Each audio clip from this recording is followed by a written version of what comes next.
Bluebeard.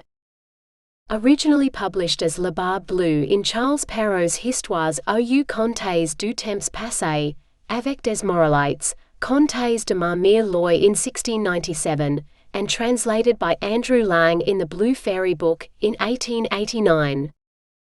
There was once a man who had fine houses, both in town and country, a deal of silver and gold plate, embroidered furniture, and coaches gilded all over with gold. But this man was so unlucky as to have a blue beard, which made him so frightfully ugly that all the women and girls ran away from him. One of his neighbors, a lady of quality, had 2 daughters who were perfect beauties. He desired of her one of them in marriage, leaving to her choice which of the 2 she would bestow on him.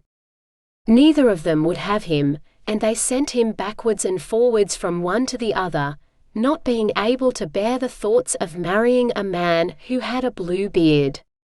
Adding to their disgust and aversion was the fact that he already had been married to several wives, and nobody knew what had become of them.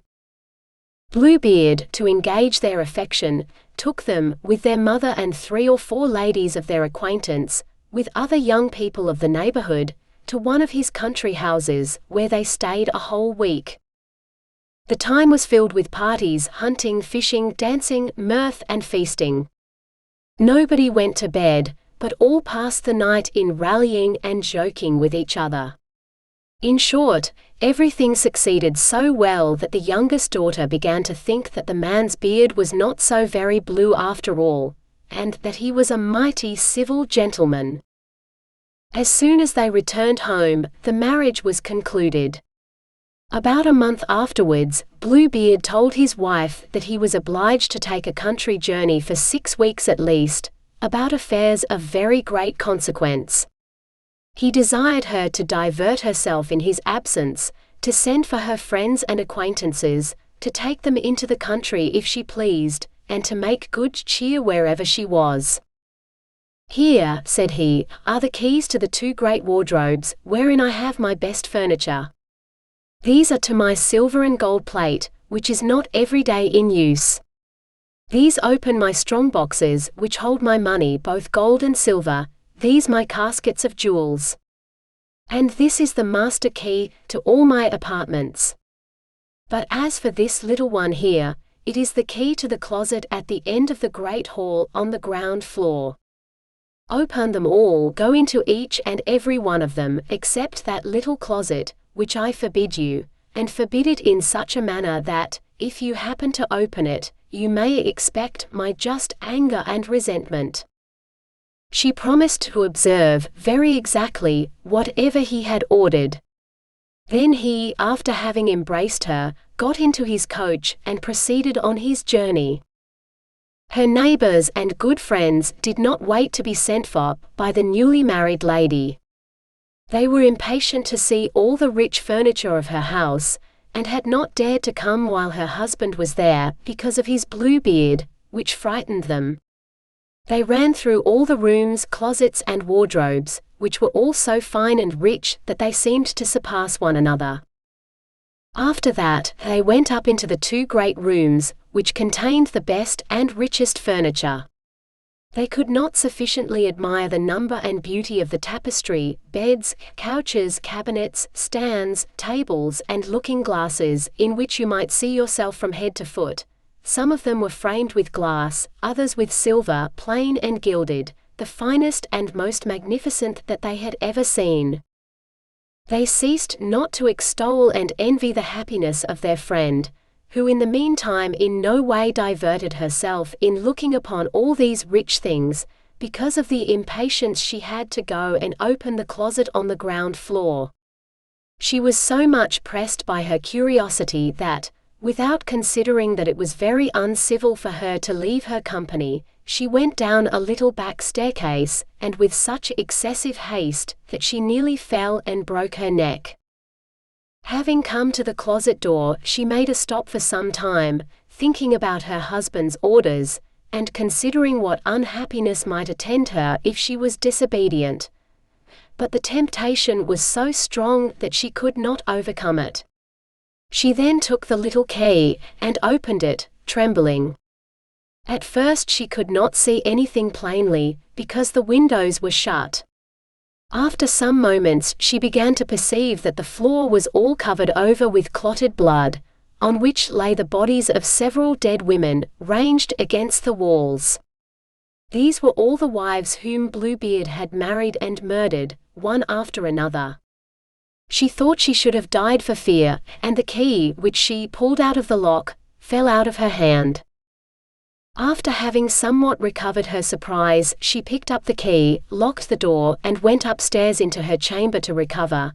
But she could not, so much was she frightened.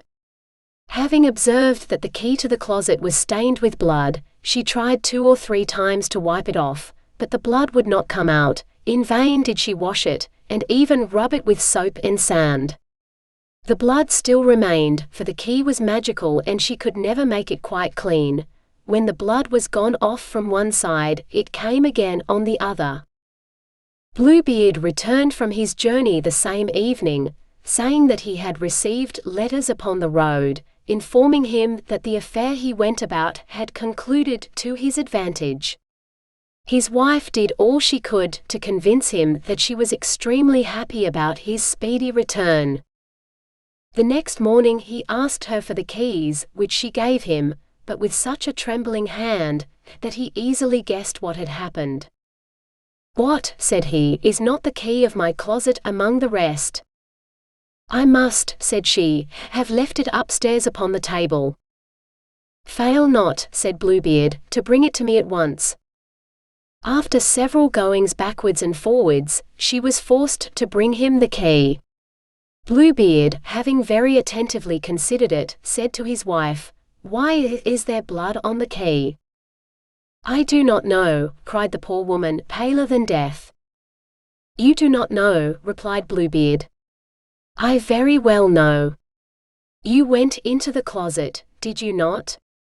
Very well, madam, you shall go back, and take your place among the ladies you saw there."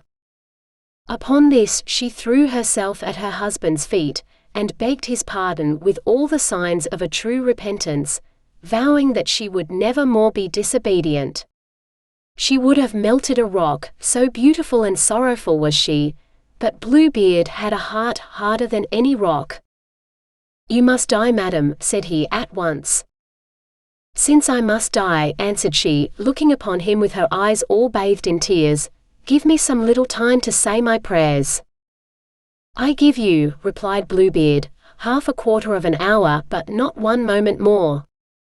When she was alone she called out to her sister, and said to her, "Sister Anne," for that was her name, "go up, I beg you, to the top of the tower, and look if my brothers are not coming. They promised me that they would come today, and if you see them, give them a sign to make haste." Her sister Anne went up to the top of the tower, and the poor afflicted wife cried out from time to time, "Anne, Sister Anne, do you see anyone coming?" And Sister Anne said, "I see nothing but a cloud of dust in the sun, and the green grass." In the meanwhile Bluebeard, holding a great saber in his hand, cried out as loud as he could bawl to his wife, "Come down instantly, or I shall come up to you." "1 moment longer, if you please," said his wife, and then she cried out very softly, "Anne, Sister Anne, do you see anybody coming?" And Sister Anne answered, "I see nothing but a cloud of dust in the sun, and the green grass." "Come down quickly," cried Bluebeard, "or I will come up to you." "I am coming," answered his wife, and then she cried, "Anne, Sister Anne, do you not see anyone coming?" "I see," replied Sister Anne, "a great cloud of dust approaching us." "Are they my brothers?" "Alas, no, my dear sister, I see a flock of sheep." "Will you not come down?" cried Bluebeard. "1 moment longer," said his wife, and then she cried out, "Anne, Sister Anne, do you see nobody coming?" "I see," said she, 2 horsemen, but they are still a great way off." "God be praised," replied the poor wife joyfully. "They are my brothers. I will make them a sign as well as I can for them to make haste." Then Bluebeard bawled out so loud that he made the whole house tremble. The distressed wife came down and threw herself at his feet, all in tears, with her hair about her shoulders. "This means nothing," said Bluebeard. "You must die." Then, taking hold of her hair with one hand, and lifting up the sword with the other, he prepared to strike off her head. The poor lady, turning about to him, and looking at him with dying eyes, desired him to afford her one little moment to recollect herself. "No, no," said he, "commend yourself to God," and was just ready to strike. At this very instant, there was such a loud knocking at the gate, that Bluebeard made a sudden stop. The gate was opened, and 2 horsemen entered. Drawing their swords, they ran directly to Bluebeard. He knew them to be his wife's brothers, one a dragoon, the other a musketeer, so that he ran away immediately to save himself, but the 2 brothers pursued and overtook him before he could get to the steps of the porch. Then they ran their swords through his body, and left him dead. The poor wife was almost as dead as her husband, and had not strength enough to rise and welcome her brothers. Bluebeard had no heirs, and so his wife became mistress of all his estate. She made use of one part of it to marry her sister Anne to a young gentleman who had loved her a long while, another part to buy captains' commissions for her brothers, and the rest to marry herself to a very worthy gentleman, who made her forget the ill time she had passed with Bluebeard.